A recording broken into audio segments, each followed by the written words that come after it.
Hello అండి, welcome to తులా creations. First time మన ఛానల్ చూస్తుంటే సబ్స్క్రైబ్ చేసుకోవడం మర్చిపోవద్దు. వీడియోలోకి వెళ్ళినట్లయితే కావ్య ఇంద్రాదేవి చెప్పినట్లుగానే విడాకుల పేపర్స్ పైన సైన్ చేసి ఆ పేపర్స్ని తీసుకొని రాజ్ దగ్గరికి వచ్చి ఇదిగోండి వీటిపైన సంతకాలు చేయండి అని అంటే ఏంటివి అని అడుగుతాడు రాజ్. అప్పుడే కావ్య విడాకుల పత్రాలు అనేసరికి స్టన్ అయిపోతాడు రాజ్. అవునండి, ఎందుకు అంతలా షాక్ అవుతున్నారు? మీరు అడిగిన విడాకులే కదా. ఎన్నాళ్ళు ఇంతకాలం మీరు మారుతారని ఎదురుచూశాను, కానీ మీలో ఎలాంటి మార్పు రాలేదు. నాకు విడాకులు ఇచ్చి శ్వేతని పెళ్లి చేసుకుంటానని మీరు అంతగా చెప్పిన తర్వాత కూడా ఇంకా నేను మీతో కలిసి ఉండడంలో అసలు అర్థం లేదు. అందుకే వీటిపైన సంతకాలు చేసి కోర్టుకు వెళ్తే మనకు విడాకులు వస్తాయి. ఇక మీకు నా అడ్డు తొలగిపోతుంది. అలాగే ఇంకో విషయం కూడా, మన ఇద్దరి మధ్య ఉన్న ఈ విడాకుల సంగతి మీ ఇంట్లో మీరు చెప్తారా, నన్ను చెప్పమంటారా అంటూ కావ్య మాట్లాడుతూ ఉంటుంది. గాని రాజ్ మాత్రం అలా షాక్లోనే ఉండిపోతాడు. అప్పుడే కావ్య, ఏంటండి నేను ఇన్ని మాటలు మాట్లాడుతున్నా మీరేం మాట్లాడట్లేదు, అలా ఉండిపోయారేంటి? మీరు నాకు విడాకులు ఇచ్చి శ్వేతను పెళ్లి చేసుకుంటాను అన్నప్పుడు నేను మీకు ఎందుకు వద్దు, నేను మీకు విడాకులు ఇవ్వనని ఎంతో గోల చేసింది. ఇప్పుడు తనే తీసుకువచ్చి విడాకుల పత్రాలపైన సంతకం పెట్టమంటుంది. ఈ ఒక్క సంతకం పెట్టేస్తే ఇక నా లైన్ క్లియర్ అయిపోయినట్టే. నేను హ్యాపీగా శ్వేతను పెళ్లి చేసుకోవచ్చని ఆశ్చర్యంతో కూడిన ఆనందంలో ఉన్నారా? మీ ఆనందానికి నేనేం అడ్డురాను. ఈ పేపర్స్ పైన ఒక సంతకం చేసి కోర్టులో అప్లై చేయండి, ఇక మీకు నా అడ్డు తొలగిపోతుంది అని కావ్య మాట్లాడుతూ ఉంటే అప్పుడే రాజ్ ఏమి సమాధానం చెప్పకుండా అక్కడి నుండి వెళ్ళిపోతూ ఉంటాడు. ఏంటండి ఏం చెప్పకుండా వెళ్ళిపోతున్నారు అని అంటే, నాకు ఆఫీస్లో అర్జెంట్ మీటింగ్ ఉంది అని చెప్పి అక్కడి నుంచి వెళ్ళిపోతాడు రాజ్.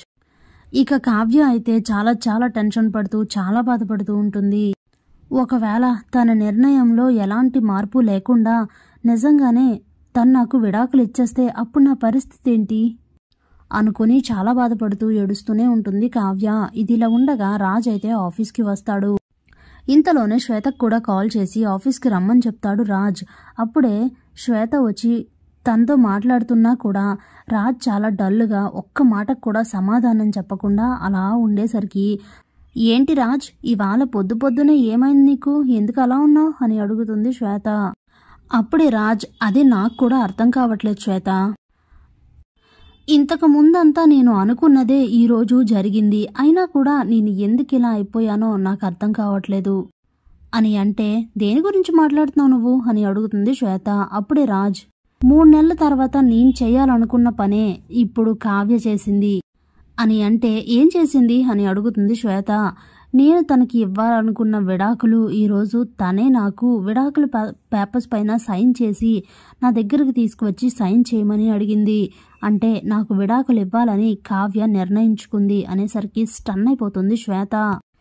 ఇంతకు ముందంతా నేను అనుకున్నదే కదా, మళ్ళీ ఈరోజు తను వచ్చి అడిగేసరికి హఠాత్తుగా నా గొంతు ఎందుకు మోగబోయిందో నాకు అస్సలు అర్థం కావట్లేదు శ్వేత అని రాజ్ అనేసరికి మైండ్ బ్లాక్ అయిపోయి అలా ఆలోచిస్తూ ఉండిపోతుంది శ్వేత. అప్పుడే, ఎందుకు నీ గొంతు మోగబోయిందో తెలుసా? పెదవుల పైమాటగా నువ్వు కావ్యకి విడాకులిస్తానన్నావు, కానీ అది నీ మనసు అంగీకరించలేదు.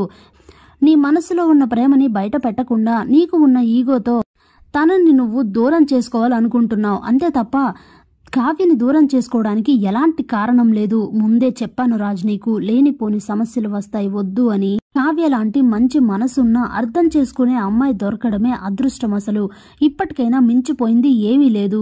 నీ భార్య మీ ఇంటి గడప దాటి బయటికి వెళ్ళకముందే నీ ప్రేమని అడ్డుగా పెట్టు.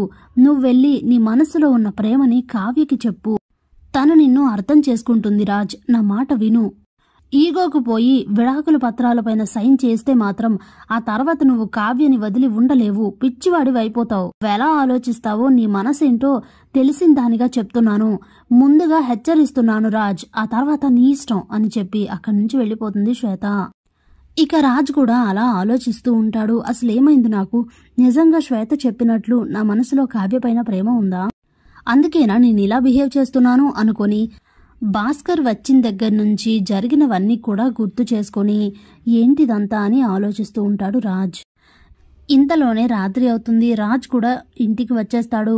తన రూమ్కి వచ్చి చూసేసరికి ఆ బెడ్ పైన అక్కడే డివోర్స్ పేపర్స్ కనిపించడంతో రాజ్కి అవి చూస్తున్న ప్రతిసారి చాలా చాలా బాధగా అనిపిస్తూ ఉంటుంది. అప్పుడే కావ్య డోర్ దగ్గరికి వచ్చి రాజు ఆ పేపర్స్ని చూడడం గమనిస్తుంది. ఇక తనకి చాలా టెన్షన్, చాలా భయంగా అనిపిస్తూ ఉంటుంది. ఏంటి, ఈయన డివోర్స్ పేపర్స్ పైన సంతకాలు పెట్టేస్తారా? రోజంతా ఆలోచించుకొని వచ్చి ఇప్పుడు సంతకాలు పెట్టడానికి వచ్చారా అనుకుని తెగ టెన్షన్ పడిపోతూ ఉంటుంది కావ్య. ఇంతలోనే రాజ్ ఆ పేపర్స్ని తీసి అక్కడ డ్రెస్సింగ్ టేబుల్ పైన పెట్టి వదిలేస్తాడు. ఇక రాజ్ ఫ్రెష్ అయి వచ్చిన తర్వాత కావ్య రాజ్ దగ్గరికి వచ్చి తన ముందే ఆ డివోర్స్ పేపర్స్ని తీసి చూస్తుంది. అప్పుడే, ఏంటండి ఇంకా సంతకాలు పెట్టలేదా? ఇలా అయితే ఎలాగండి, ఎందుకు ఈ ఆలస్యం? ఎప్పటి నుండో మీరు కోరుకుంటున్న విడాకులే నా నుండి మీకు వస్తుంటే ఇంకెందుకు ఆలోచిస్తున్నారు? ఎందుకు ఆగారు? నేను ఉదయాన్నే సంతకం పెట్టి తీసుకువెళ్ళి కోర్టులో అప్లై చేస్తారనుకున్నానే. ఏంటండి ఇది అని కావ్య అడిగితే, ఆపుతావా అని అరుస్తాడు రాజ్. స్టన్ అయిపోతుంది కావ్య. అప్పుడే, అసలేంటి నువ్వు అన్నమాట పైన ఉండవా? అసలు ఒక మాట ఇస్తే ఆ మాట పైన నిల్చోవాలని తెలీదా నీకు అని అంటే, ఏంటి నేను అన్నమాట మీద లేనా? ఏమన్నాను, ఏ మాట మీద లేను అని అంటే, తాతయ్య గారి ఆరోగ్యం దృష్ట్యా అంతకుముందు మనం 3 నెలలు కలిసి ఉండాలి అనుకున్నాం కదా. నీకు విడాకులు ఇవ్వాలా మానాలా అనే సంగతి ఆ 3 నెలల తర్వాత కదా నిర్ణయించబడేది. నువ్వు ఇప్పుడెందుకు ఈ విడాకుల గురించి తీసుకొచ్చావు ప్రస్తావన అని అంటే, అయ్యో అదేంటండి, నేను విడాకులు అప్లై చేయమన్నాను, ఇప్పుడే వెళ్ళిపోతానన్నానా? 3 నెలలు ఇంట్లో ఉన్న తర్వాతే కదా వెళ్ళేది. మీరు అన్న ఈ 3 నెలలలోగానే ఆ ప్రాసెస్ అంతా పూర్తవుతుంది. అయినా అనవసరంగా మీకు అప్పుడెందుకు టైం వేస్ట్? మీరు నాకు ఇప్పుడే విడాకులు ఇచ్చేస్తే 3 నెలల తర్వాత నేను వెళ్ళిపోగానే శ్వేతను తీసుకొచ్చి పెళ్లి చేసుకోవచ్చు కదా అని అంటే, ఏం మాట్లాడుతున్నావు నువ్వు? మాట్లాడితే శ్వేతతో పెళ్లి అంటావేంటి? నేను చెప్పేది అసలు నీకు అర్థం కావట్లేదా? ఇప్పుడు మనం విడాకుల కోసం కోర్టులో అప్లై చేస్తే ఇంట్లో ఈ విషయం తెలీదా? ఈ విషయం తెలిస్తే మళ్ళీ తాతయ్య గారికి ఏదైనా అయితే అప్పుడేం చేస్తావు అని అంటే, అది కాదు అని కావ్య అంటుంటే, ఇక చాలు, ఏం మాట్లాడొద్దు. అయినా నీకు విడాకులు ఇవ్వాలా మానాలా, ఎప్పుడు ఇవ్వాలి, ఏం చెయ్యాలి అనేది మొత్తం నేను నిర్ణయించాల్సిన విషయం అని అంటే, అలా ఎలా కుదురుతుంది అని అంటుంది కావ్య. అది అంతే, ఇంకా ఇంతకు మించి ఏం మాట్లాడొద్దు. ఎప్పుడేం చేయాలో నాకు బాగా తెలుసు. నీకు విడాకులు ఇవ్వాలా లేదా అనేది నిర్ణయించుకోవాల్సింది నేను. ఇక ఈ ప్రస్తావన వదిలే అని చెప్పి ఆ విడాకుల పేపర్స్ చించేసి అక్కడి నుంచి అయితే వెళ్ళిపోతాడు రాజ్. వెంటనే కావ్య ఇందిరాదేవి దగ్గరకు వచ్చి జరిగింది చెప్తుంది. నేను చెప్పాను కదా ఇలాగే జరుగుతుందని అని అంటే, అది కాదమ్మమ్మ, 3 నెలల తర్వాత అయినా తను అని అంటే, ఈలోగానే మొత్తం అన్నీ జరిగిపోతాయమ్మా. వాడెందుకు 2 నెలల గడువుని అడ్డు పెట్టుకున్నాడో తెలుసా? నెమ్మదిగా తన మనసులో ఉన్న ప్రేమ నీకు తెలియజేయడానికి, అంతే తప్ప 2 నెలల తర్వాత నిన్ను పంపించడానికి కాదు. నువ్వేం టెన్షన్ పడకు అని చెప్తుంది ఇందిరాదేవి. ఇక కావ్య చాలా రిలాక్స్డ్గా ఫీల్ అవుతుంది. Thanks for watching.